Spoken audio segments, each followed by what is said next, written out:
Welcome friends. Bharat সরকারের পক্ষ থেকে গতকাল অর্থাৎ 22শে জুন 2024 পরিষ্কার একটি বিজ্ঞপ্তি দেওয়া হয়েছে এবং যেখানে বলা হচ্ছে নিট ইউজি এক্সামিনেশন যেটা 2024 হয়ে গেছে এবং যার ফল প্রকাশের পরপরই আমরা বিভিন্ন ধরনের ইররেগুলারিটিস লক্ষ্য করছিলাম, সেই প্রসঙ্গে সিবিআই তদন্তের নির্দেশ দিয়েছে। এবং এখানে যেটা বলা হচ্ছে দেখুন, থার্ড প্যারাগ্রাফে যেটা পরিষ্কার বলা হচ্ছে যে সিবিআই ইনভেস্টিগেশন করবে এই বিষয়টি নিয়ে।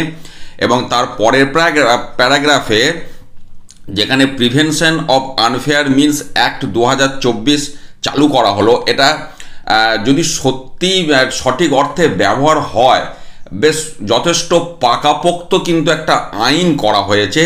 Prevention of unfair means act 2024-এ যেটা বলা হয়েছে যে কোনো ব্যক্তি যদি ক্রাইম করে, কোশ্চেন আউট বা পরীক্ষার কোনো রকমের ম্যালপ্র্যাকটিস এর সাথে যুক্ত থাকে, সেক্ষেত্রে তার 3 থেকে 5 বছর জেল হবে এবং 10 লক্ষ টাকা পর্যন্ত জরিমানা।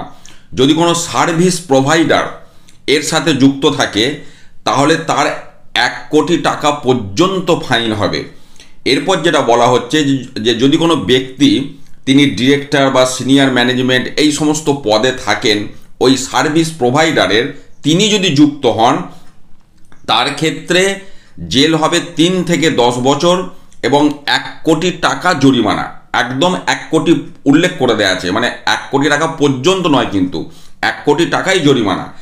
এরপরও যেটা বলা আছে যদি কোনো অর্গানাইজড ক্রাইম হয়, গ্রুপ, অনেক ক্ষেত্রে আমরা দেখি যে সাংগঠনিকভাবে 5-6 জন মিলে একটা ক্রাইম অর্গানাইজ করছে, তেমন যদি হয় সেই সমস্ত ব্যক্তিদের ক্ষেত্রে 5 থেকে 10 বছর পর্যন্ত জেল হবে এবং মিনিমাম 1 কোটি টাকা ফাইন হবে, মিনিমাম 1 কোটি টাকা।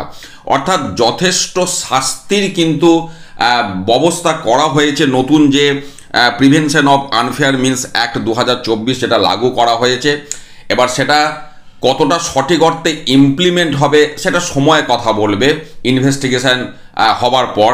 কিন্তু আপাতত নিট ইউজি 2024 সিবিআই তদন্তের আতস কাজের মধ্যে। এবার দেখা যাক এই ইনভেস্টিগেশন করার পর কি তথ্য সামনে উঠে আসে। ভালো থাকুন, সুস্থ থাকুন, ধন্যবাদ।